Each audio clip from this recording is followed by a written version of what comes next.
Welcome to Read Your Comics. Today, I'm looking at Incredible Hulk number 351.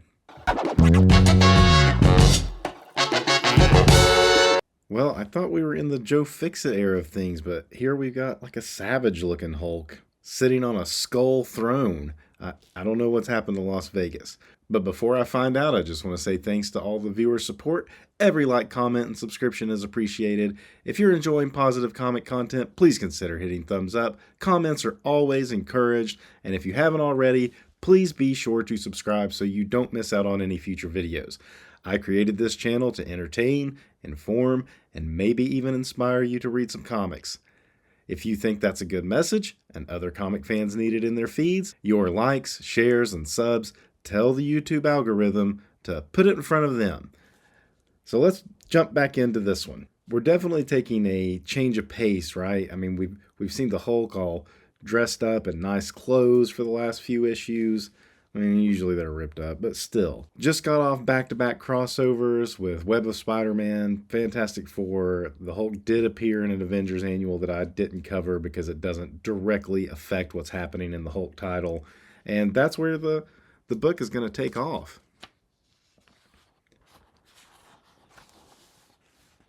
It mentions how he just helped with the final or the climax of the Evolutionary War and finds himself in the desert and two things he hates: tattered clothes and daylight.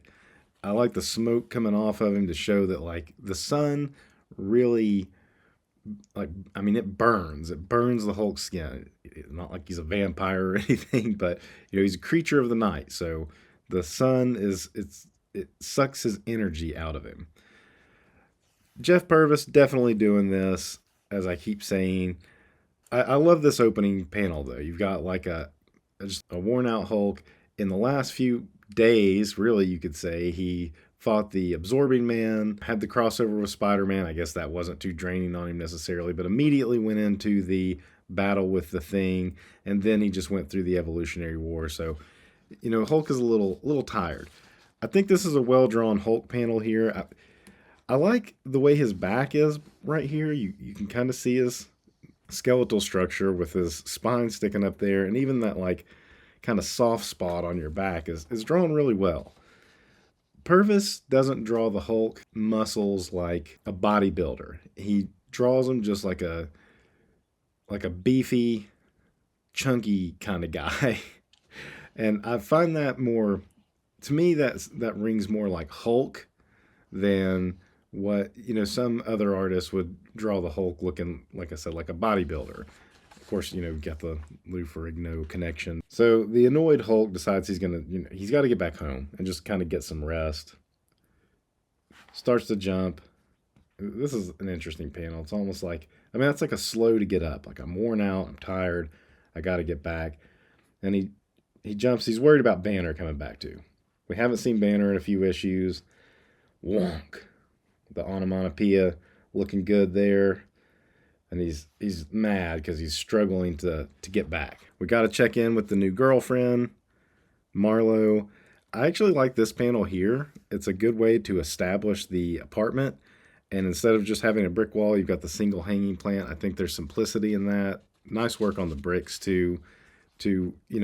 This thin vertical panel, it establishes a nice location change. So Marlo, who got hurt during the Spider-Man crossover and just has a bandage on her head. That's the you hurt your head bandage, And her friends are coming to see her. Susie is Baron Getty's girlfriend, the guy that the Hulk works for, and then her roommate, who's the nurse. And they're discussing Mr. Fix-It here. You get the Felix in there. I don't know if that was just a nod to Todd or that was just like something that all these cartoonists were digging at the time. And her roommate's all like, Mr. Fix-It's a creep, and she's like, no, he's just busy. Mr. Baron Getty keeps him hopping. And Susie's like, actually, Mike says that he's been missing, been AWOL for a few days, but he's also a little cagey about things. That Baron Getty's a little cagey and doesn't really tell her everything. And that's our Marlo check-in. That's pretty much, you gotta check in on the new supporting cast just to keep you interested in them. The Hulk arrives back at, I think they called it the Palace. So it kind of looks like, or the Coliseum. And he has a private elevator that was installed just for him. So again, he's obviously been doing this for a while. There's enough time to establish him in Las Vegas as the known entity, Mr. Fix It. He's had a private elevator put in, and the Hulk makes his way back into his penthouse. Something you don't see very often is the Hulk like taking a shower, and he's just trying to relax and get some rest. He's worn out. And as he lays down, he goes into dreamland. I like this panel too of the kind of passing out. Great faces on here. And he starts thinking about Betty. This is the first time we get, really mentioned Betty since the bomb went off. And that's what he's dreaming about, the bomb that went off at the end of the countdown story. And as he slumbers off, it's funny because normally if he was awake, he wouldn't be thinking about it like this. But he says, I hope Betty and Rick are okay, though I couldn't give a fig about Quartermain. And I love the look on his face with that panel there, too.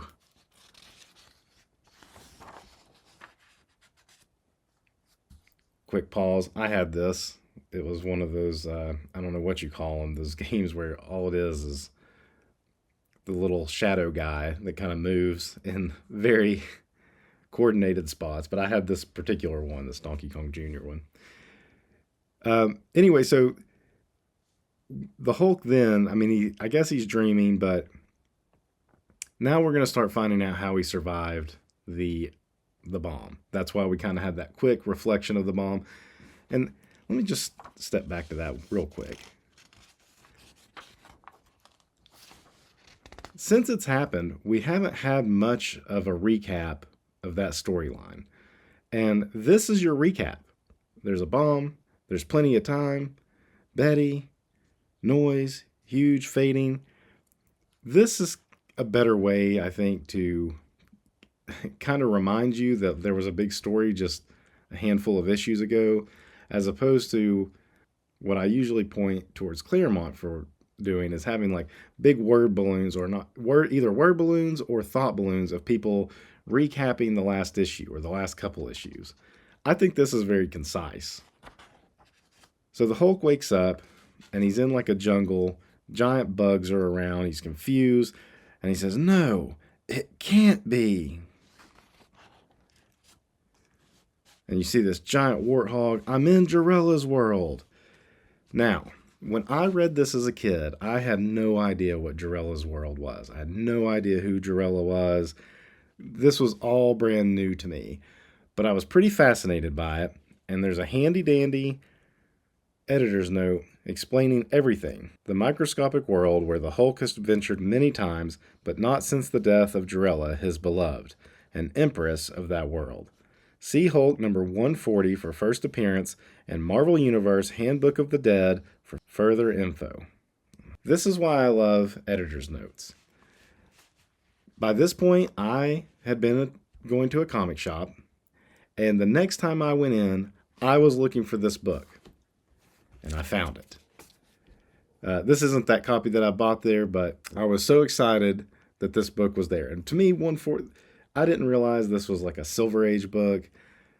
As far as I knew, this came out like just a couple of years ago. So I don't remember what it was at the time, but it was probably close to $10. And, this comics back then, new comics, were 75 cents. So a $10 comic, that was more than a month's comic budget for me. So I had to save up lunch money. I sacrificed my eating at school to save money to buy this book. And I bought it in about a week or so. And that's why this is kind of a cherished book to me. And it's how I learned about Harlan Ellison. This was the first time I followed an editor's note to get something. So this one kind of holds a special place, and therefore this one does too. And this sent me on a path to learn everything I could about Jarella. I don't remember buying this Handbook of the Dead, but I must have looked in it because I did somehow find out what issue she died in, and then I was on the hunt. And that was probably my first big, like, I'm hunting for comics venture. And it's all due to this editor's note right here. One day I will do a video about the saga of Jarella. I pretty much have all of it. Probably start with this, and it'll kind of culminate with kind of looking at these again. And there's a fun story of me passing on a very big book in favor of some key stuff here that will be interesting to tell. But that is for another day. I will say, despite my praise of Purves on this book so far, I don't think he does this creature the best. It's kind of plain looking.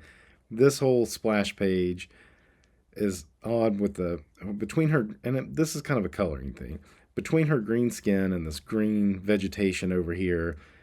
Some things get lost. This splash page could have been better. It could have been better.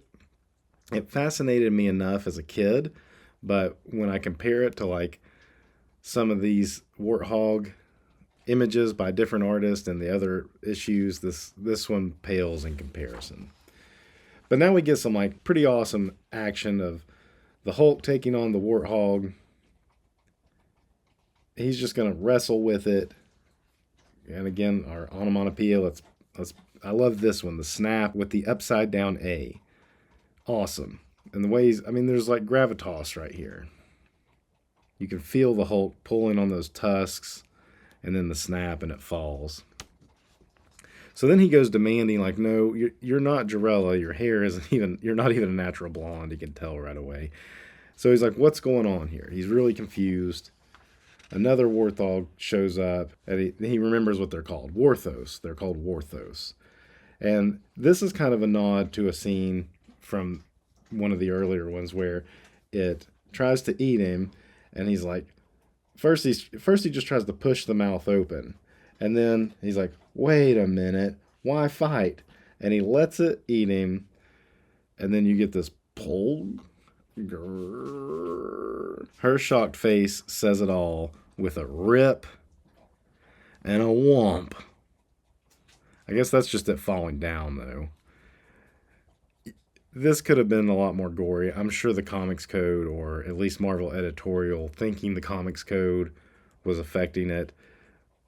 Clearly, he just ripped himself out of the side of it.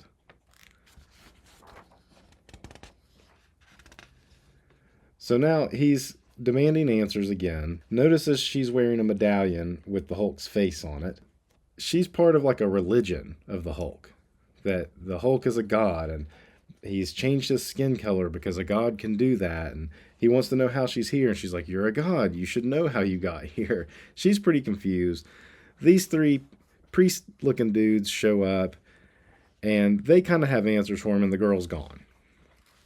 They're like, we're here with the answers. We're the ones that brought you here.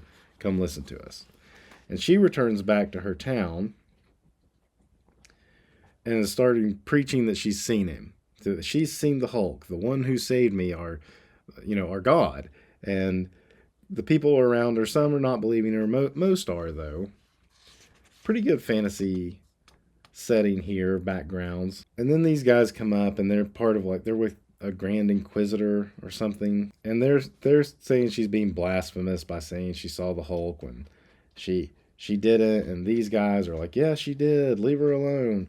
Weird going on. Is that a coloring mistake? Was that meant to have his like hair, his like scalp kind of exposed right there?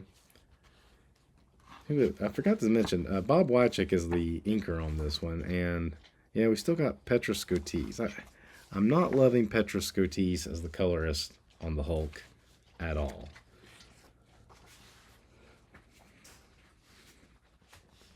Cut back to the Hulk.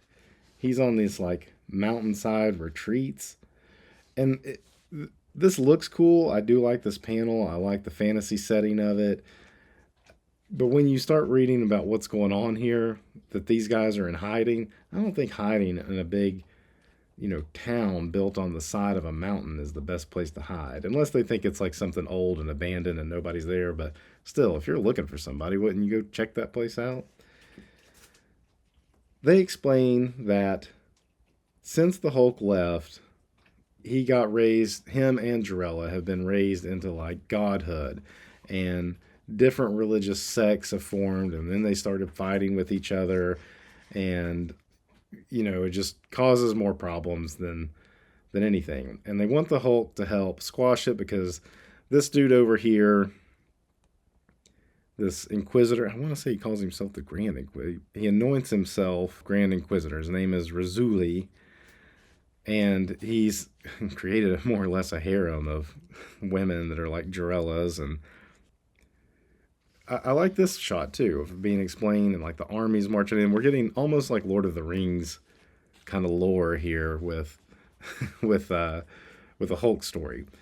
And this is a fun setting for the Hulk to be in.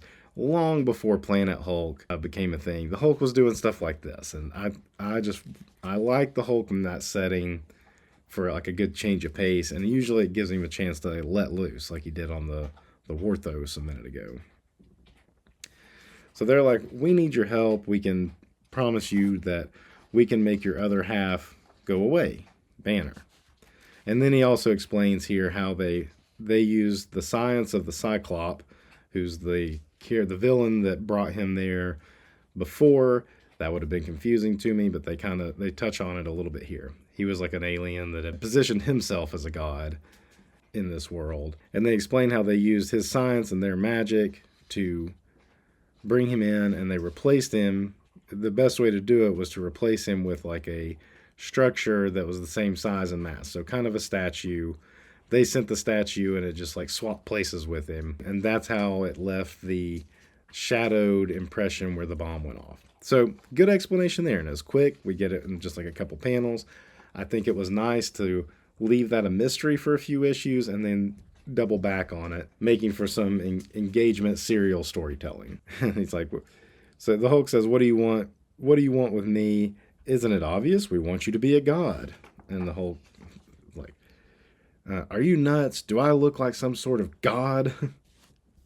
So the Hulk doesn't really want that. And he's probably a little irritated because at one point he has a good line here. I forget where it is. He has a good line about he has stuff to do to get back to wring the leader's neck being his highest priority. And then we get these guys are discussing, like, do you think he'll do it? They're whispering to Gorsham, who Gorsham's name had been mentioned a couple issues back. He says, Gorsham, he seems far more canny than before. What if he suspects our true purposes? And then we will have to end him sooner. So obviously these guys are up to something more. They want the Hulk's help to overturn the guy, but they must be wanting to then just get rid of the Hulk himself so that they can take over. And then you get the girl that saw him. She's being interrogated. The one guy, Razuli, the Grand Inquisitor, comes in and she says it wasn't the Hulk, it was the anti-Hulk, because she's being tortured. And so she says, you're right, it wasn't the Hulk, it was the anti-Hulk. And then she dies. And that's the end. So like I said, I think this was a good way to explain how the Hulk survived the Gamma Bomb. It's fun to go back to this world if you're an old-time Hulk fan. And if you were like me at the time, a new Hulk fan, and had never seen this world, it was exciting. It was something different. And I did want to point out, we did see the characters, Gorsham, that were watching the leader. I guess it was like 344. There was like a 2-panel thing where they were watching the leader, and that's who this was.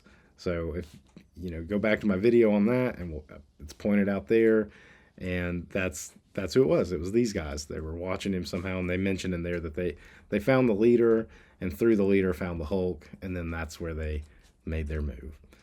So all coming together. Until next time, read your comics.